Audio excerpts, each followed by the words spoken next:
Ici, aux chutes du Niagara, 150 gallons d'eau par seconde se déversent. Les chutes du Niagara sont mondialement connues pour leur taille, le bruit qu'elles font et leur puissance brute. Des millions de personnes se tiennent au bord et croient assister à un spectacle grandiose. Et l'on se sent tout petit face à l'eau qui nous entoure. Mais le sol sous les chutes raconte une autre histoire. En dessous se trouve une vaste structure qui fut construite scellée et presque entièrement effacée de la mémoire collective. Une puissance cachée sous les chutes. Il y a plus d'un siècle, les chutes du Niagara étaient déjà l'un des sites naturels les plus emblématiques de la planète. On parcourait de longues distances pour admirer le spectacle de l'eau se précipitant dans le vide et sentir le sol trembler sous ses pieds. Mais même à cette époque, certains ne contemplaient pas les chutes uniquement pour leur beauté. Ils étaient fascinés par leur puissance. La force brute du fleuve était impossible à ignorer. Pour un nombre croissant d'ingénieurs, d'investisseurs et de planificateurs industriels, cela apparaissait comme une opportunité à saisir. En surface, les visiteurs voyaient le chaos et le mouvement incessant. L'eau se précipitait sans relâche, frappant la roche avec une force implacable. Mais sous cette surface, une autre façon de penser se dessinait. Les ingénieurs commencèrent à se poser des questions cruciales. Quelle quantité d'énergie était gaspillée chaque seconde? Comment maîtriser cette force? Et surtout, où la diriger? Ces questions ne menaient pas d'abord vers des tours ou des machines, mais vers la roche elle-même. D'après les premiers témoignages et les récits ultérieurs, les ouvriers et les colons locaux commencèrent à remarquer d'étranges signes près des berges. De petites tranchées étaient apparues là où l'eau coulait autrefois librement. Des rigoles étroites étaient creusées dans la pierre, puis rapidement recouvertes ou dissimulées. Certains habitants affirmaient que ces premiers travaux n'étaient pas destinés à être vus du public. Ils étaient une pratique discrète et réalisée avec soin. Selon des témoignages locaux des riverains, rapportaient avoir entendu le bruit d'outils frappant la roche tard dans la nuit. Bien après la fin des travaux visibles, les bruits étaient décrits comme des impacts sourds et répétés résonnant sous terre. À l'époque, personne ne parlait ouvertement de tunnels, mais des rumeurs circulaient parmi les ouvriers, selon lesquelles l'eau était acheminée sous la surface.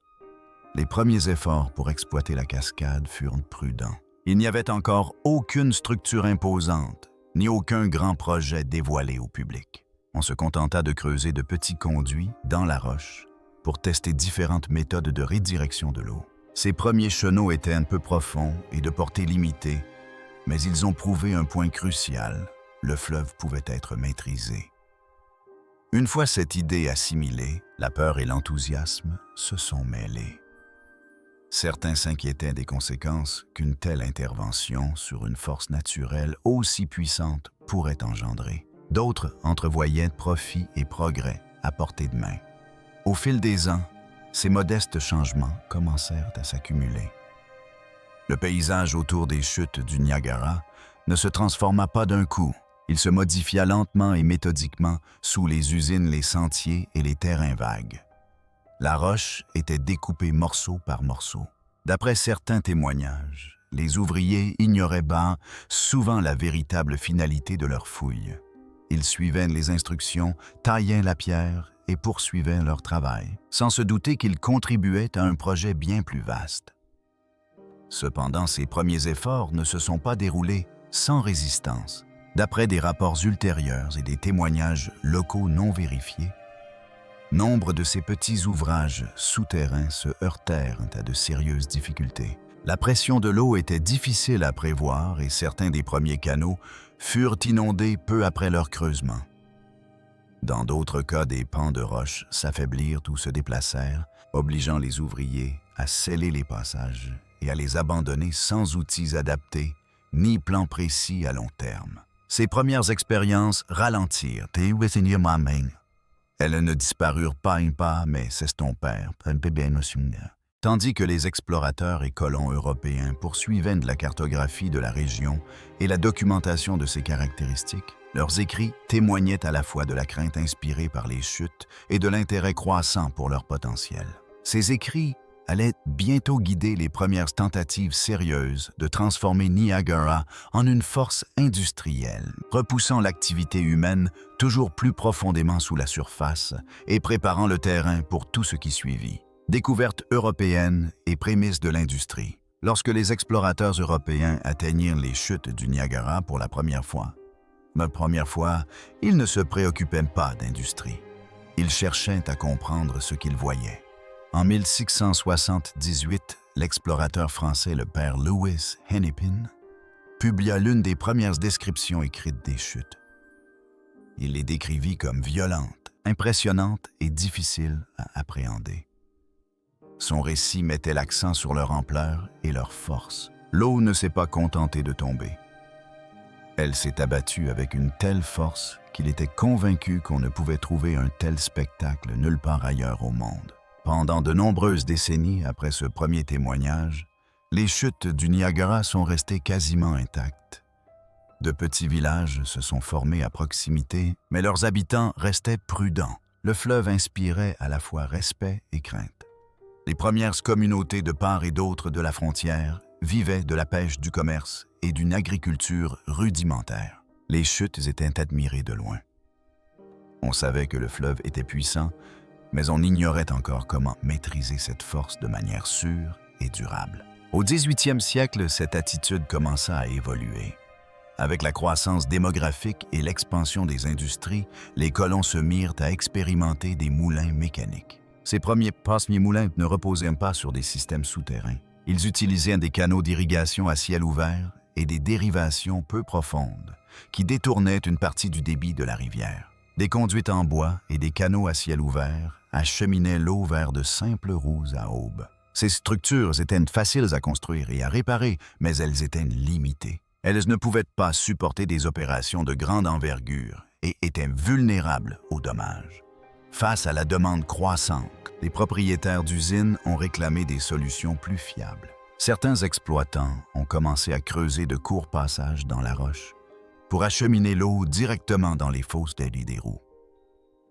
Ces premiers tunnels étaient rudimentaires. Les ouvriers utilisaient des outils manuels et travaillaient dans des espaces confinés, peinant à se tenir debout. Les couches rocheuses étaient irrégulières et la progression lente. Malgré tout, ces passages permettaient un meilleur contrôle du débit et de la direction de l'eau. Ces premiers ouvrages souterrains ne faisaient pas partie d'un plan d'ensemble. Ils furent construits par nécessité plutôt que par choix. Un moulin ajoutait un court tunnel, puis un autre prolongeait légèrement un passage. Selon certains témoignages, les propriétaires de moulins partageaient rarement leurs plans, ce qui a engendré un réseau disparate d'espaces souterrains déconnectés. L'objectif était simple. Il fallait maintenir la circulation de l'eau et le fonctionnement des machines. Malgré leur caractère rudimentaire, ces passages y ont marqué un tournant important. Ils ont démontré que la construction souterraine était possible et utile. Les ouvriers ont appris comment la roche se comportait lors de la découpe. Ils ont découvert où l'eau s'infiltrait et où elle jaillissait. Au début du 19e siècle, il devint évident que ces tunnels improvisés ne pouvaient plus répondre aux besoins industriels croissants autour des chutes. La demande de production augmentait et les méthodes existantes atteignaient leurs limites. Cette prise de conscience a poussé les ingénieurs et les urbanistes à voir plus grand, menant directement à l'ère des canaux hydrauliques et des systèmes souterrains structurés qui allaient bientôt remodeler toute la région. Canaux hydrauliques et réseaux de tunnels de moulins. Au début des années 1850, les chutes du Niagara n'étaient plus considérées comme un lieu pour les petits. L'industrie exigeait des solutions à grande échelle avec contrôle et fiabilité. Cette pression a mené au premier grand projet d'ingénierie souterraine sous la ville. En 1853, la Falls Hydraulic Power and Manufacturing Company a commencé à creuser un canal hydraulique destiné à acheminer l'eau directement aux usines. Il ne s'agissait pas d'une expérience, mais d'un engagement à remodeler le terrain lui-même. La construction a progressé lentement et avec précaution. Des équipes travaillèrent sans relâche, creusant la terre et la pierre avec des outils rudimentaires. Le canal fut achevé en 1860 et un échangea tout. L'eau du fleuve était désormais canalisée dans un conduit régulé qui alimentait un quartier industriel en pleine expansion. À partir du canal principal, des tunnels plus petits furent creusés pour acheminer l'eau vers les fosses des roues situées sous les usines. Ces tunnels étaient étroits et bas souvent de seulement 2 à 3 mètres de haut, mais leurs dimensions étaient mesurées avec précision pour assurer un débit constant. Les ouvriers utilisaient des outils boîtes manuels et les premières poudres explosives pour les creuser. Les burins étaient enfoncés dans la roche dure pendant des heures. Les charges explosives étaient placées avec précaution, car une force excessive pouvait provoquer l'effondrement d'un tunnel ou son inondation instantanée. Les ingénieurs portaient une attention particulière à la pente et à l'angle. Une pente incorrecte pouvait entraîner une montée des eaux trop rapide ou un blocage complet. Chaque coup de pioche comptait et les erreurs étaient dangereuses. Des vannes manuelles ont été installées le long du système pour réguler le débit d'eau. Les opérateurs les ajustaient manuellement, ouvrant ou fermant le courant en fonction des besoins des usines. Cela permettait à plusieurs usines de s'alimenter en énergie à partir du même canal sans surcharger le système. D'après les archives historiques, ce niveau de contrôle était considéré comme avancé pour l'époque. Il permettait aux machines de fonctionner plus facilement et plus longtemps. Avec la construction de nouvelles usines, de nouveaux tunnels furent aménagés. Ces passages n'étaient pas isolés. Ils commencèrent à se connecter sous les bâtiments voisins, formant ainsi les premiers réseaux souterrains. D'après des inspections ultérieures, certains ouvriers se déplaçaient entre les chantiers souterrains plutôt qu'au niveau de la rue. Ce qui n'était au départ que de simples conduits d'eau est peu à peu devenu un réseau souterrain complexe sous la ville. Les conditions souterraines étaient rudes et effrayantes. D'après les témoignages, les effondrements représentaient une menace constante. Une simple fuite d'eau pouvait transformer un tunnel en piège mortel en quelques minutes. Les ouvriers travaillaient dans l'obscurité avec une mauvaise ventilation et sans avertissement préalable en cas de problème. Malgré les risques, la construction se poursuivit car la demande en énergie était constante. Ces tunnels devinrent essentiels aux premières industries de Niagara. Les papeteries, notamment, dépendaient d'un approvisionnement continu en électricité. Les usines chimiques nécessitaient une énergie constante pour assurer la stabilité des procédés. La prospérité et la faillite d'entreprises entières dépendaient de la circulation de l'eau dans des canalisations invisibles situées sous leurs étages. Peu de visiteurs savaient que, tandis qu'ils se trouvaient à la surface, un système industriel fonctionnait sous leurs pieds. Cependant, à la fin du 19e siècle, des limites ont commencé à apparaître. L'énergie hydraulique mécanique avait ses limites. Les ingénieurs se mirent à chercher un moyen de convertir la force des chutes du Niagara en une énergie plus flexible. Ces recherches allaient propulser les travaux souterrains à une échelle inédite, préparant le terrain pour la transformation suivante. L'électricité Tesla et les profonds tunnels électriques. À la fin du 19e siècle, les chutes du Niagara se trouvaient au cœur d'un débat mondial sur l'avenir de l'énergie. Thomas Edison défendait les systèmes à courant continu, utilisables sur de courtes distances. Nikola Tesla et George Westinghouse, quant à eux, plaidaient pour le courant alternatif capable de se propager bien au-delà de la source d'énergie. Le débat était intense et les réputations étaient en jeu. Les chutes du Niagara devinrent le lieu où ce débat allait se trancher gravé dans la pierre. Le courant alternatif nécessitait bien plus que des générateurs et des câbles. Il fallait maîtriser le mouvement de l'eau à une échelle jamais atteinte auparavant. Les ingénieurs ont choisi les chutes du Niagara car leur débit constant offrait une fiabilité inégalée. Ce qui suivit ne fut pas seulement la construction d'une centrale électrique, mais aussi le creusement de certains des plus grands tunnels souterrains jamais entrepris à l'époque. La première centrale électrique d'Adams nécessitait un canal de fuite sans précédent sous les chutes. Ce tunnel a été conçu pour évacuer les eaux usées des turbines et les renvoyer vers la rivière sans perturber la surface. Les équipes en creuse aussi sont creusées profondément dans la gorge, créant un passage d'environ 5 à 6 mètres de haut. Sa forme a été soigneusement choisie. Le profil incurvé en forme de fer à cheval permettait à l'eau de s'écouler en douceur tout en maintenant la roche environnante stable sous la pression. L'excavation était lente et dangereuse. Les ouvriers retiraient de la roche à la main et à l'aide de dynamitage contrôlé. D'après les rapports de l'époque, Des charges mal dosées pouvaient fissurer la roche environnante ou provoquer des fuites soudaines. Des étais en bois étaient installés au fur et à mesure de l'avancement des travaux, maintenant les parois en place jusqu'à la pose des revêtements définitifs. Dans les parties les plus fragiles, où le risque d'effondrement était le plus élevé, on utilisait de la brique et de la pierre. Chaque pas était source de crainte d'inondation ou d'éboulement. Une fois achevé, le tunnel transportait d'énormes volumes d'eau. Des dizaines de milliers de litres y circulaient chaque seconde à l'abri des regards. En surface, l'usine paraissait ordonnée et paisible. En dessous, l'eau se précipitait avec une force colossale dans un espace confiné. Certains ingénieurs s'inquiétaient, semble-t-il, des contraintes à long terme exercées sur les parois du tunnel, bien que le système ait continué à fonctionner avec succès. La preuve en a été apportée le 16 novembre 1896. L'électricité produite à Niagara parvint à Buffalo à plus de 42 km de là. Ce fut un choc pour le monde entier. Le courant alternatif avait triomphé. Les usines s'illuminèrent, les lampadaires s'allumèrent, et l'idée d'une production d'électricité centralisée devint réalité. Sous tout cela, le tunnel demeurait invisible, poursuivant son œuvre en silence. D'après certains témoignages ultérieurs, le succès de la centrale Adams a transformé la vision des ingénieurs en matière de construction souterraine. Les tunnels n'étaient plus considérés comme des éléments secondaires, mais comme des artères essentielles d'un réseau électrique en pleine expansion.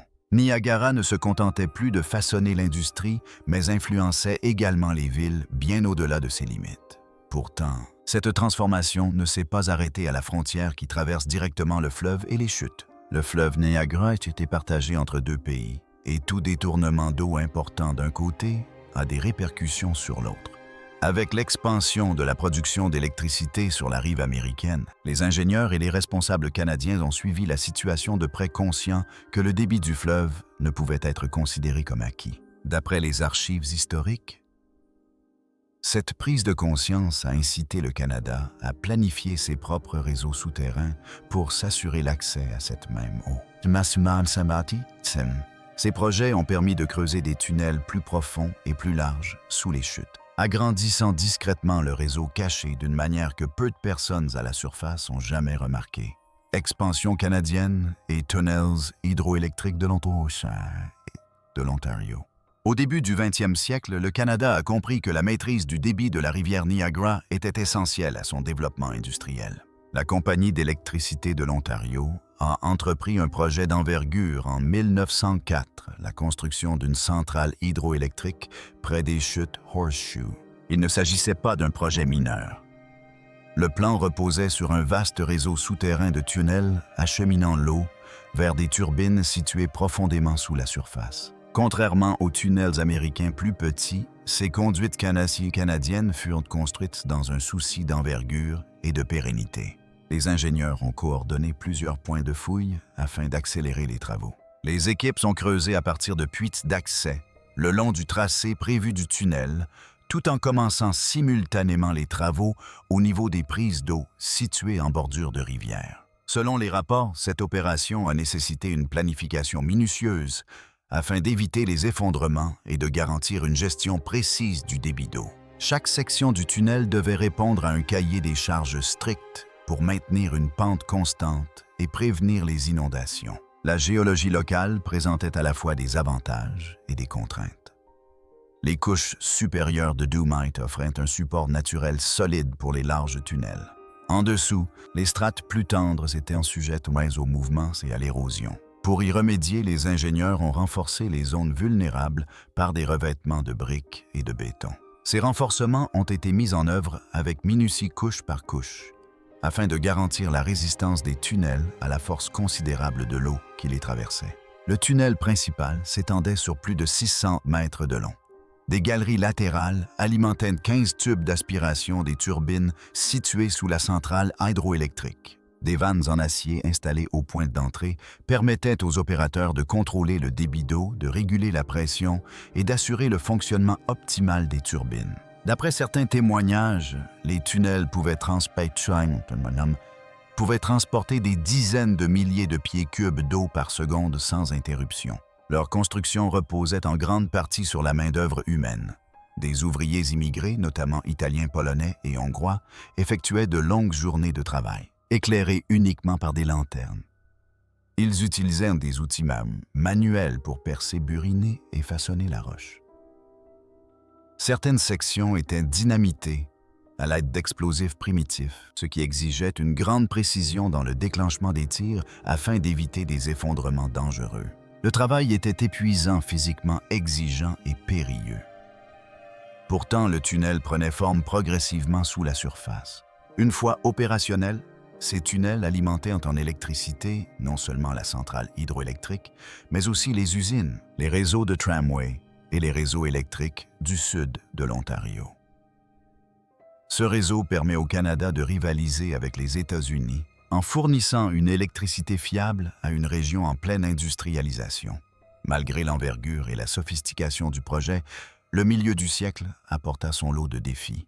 De nouvelles réglementations, la centralisation de la gestion de l'eau et l'essor des travaux publics réduisirent progressivement le besoin de ces tunnels construits par Basson et par le secteur privé. Au fil du temps, certaines portions furent abandonnées, remblayées ou enfouies sous des bâtiments modernes.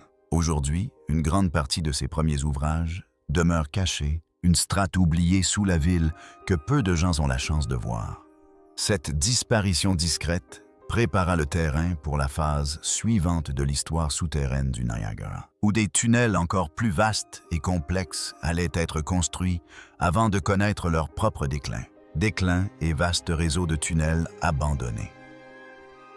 Au fil du 20e siècle, le monde au-dessus des chutes du Niagara a connu des transformations spectaculaires et le paysage souterrain a suivi la même tendance. Les moulins et les usines qui fonctionnaient autrefois grâce à l'énergie hydraulique sont progressivement passés à l'électricité, rendant obsolètes les tunnels et les conduits soigneusement creusés sous la surface. Les canaux de fuite et les fosses d'écluses autrefois grondant sous le débit de dizaines de milliers de litres par seconde se tournent. Certains tunnels étaient obstrués par des débris, d'autres partiellement effondrés. Et dans certaines zones, les ingénieurs les remblayèrent délibérément avec des gravats pour stabiliser les fondations. À la surface de nouvelles rues, des entrepôts et des complexes industriels surgissaient dissimulant toute trace du monde souterrain caché. Pour un observateur non averti, le sol était solide et sans intérêt particulier. En dessous pourtant, tout un empire industriel était figé dans le temps.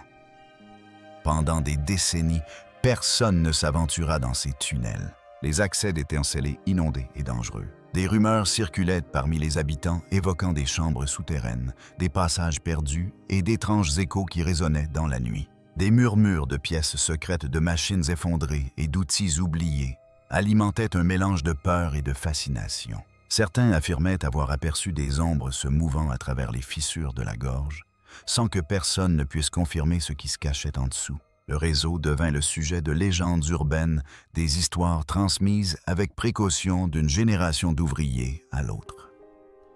Puis en 2018, une équipe d'ingénieurs et d'archéologues entreprit des fouilles sous les rues et les terrains industriels proches des côtés américains et canadiens des chutes. Ils s'attendaient à localiser quelques vestiges d'anciens conduits et peut-être à confirmer les plans des tunnels connus. Ce qu'ils découvrirent les stupéfia. Enfouis sous des décennies de gravats et de sédiments, des sections jusque-là inconnues du réseau de tunnels refirent surface. Des turbines rouillées, des canalisations abandonnées et de lourdes machines figées par le gel pendant des décennies gisaient éparpillées dans les galeries. D'après les rapports, certains équipements dataient de près d'un siècle, offrant à l'équipe un aperçu inédit de l'ampleur et de la sophistication des débuts de l'ingénierie hydroélectrique. La taille impressionnante de certaines chambres a laissé les chercheurs sans voix. Dans plusieurs sections, les voûtes en briques s'élevaient bien au-dessus de leur tête, tandis que d'autres passages étaient étroits, à peine assez larges, pour qu'une personne puisse s'y glisser. Cette découverte a révélé que le réseau était bien plus interconnecté qu'on ne l'avait imaginé. Des tunnels s'étendaient sous les territoires américains et canadiens, reliant de nombreuses centrales électriques et installations industrielles historiques. L'eau qui alimentait autrefois moulins et turbines s'écoulait désormais à plusieurs niveaux, régulée par des vannes, des canaux et des pentes conçues avec une précision remarquable. Légères traces de catastrophes passées, d'effondrements de structures et de travaux d'entretien étaient encore visibles figées dans le temps, témoignant des efforts colossaux déployés pour maîtriser les chutes. Debout à la surface même, les ingénieurs les plus expérimentés ne pouvaient appréhender l'étendue de ce qui se trouvait en dessous. Le tunnel s'étendait sur des centaines de mètres, un réseau invisible, qui avait transporté l'énergie à travers la région, tout en demeurant totalement caché du monde extérieur. Les chercheurs ont décrit un mélange d'admiration et d'incrédulité. En parcourant les couloirs oubliés, ils sentaient le poids de l'histoire peser sur les parois et les plafonds rocheux. Le silence qui régnait dans les chambres était presque assourdissant, comparé au grondement des chutes d'eau en amont. Si vous avez apprécié cette vidéo, n'hésitez pas à cliquer sur « J'aime » et à vous abonner.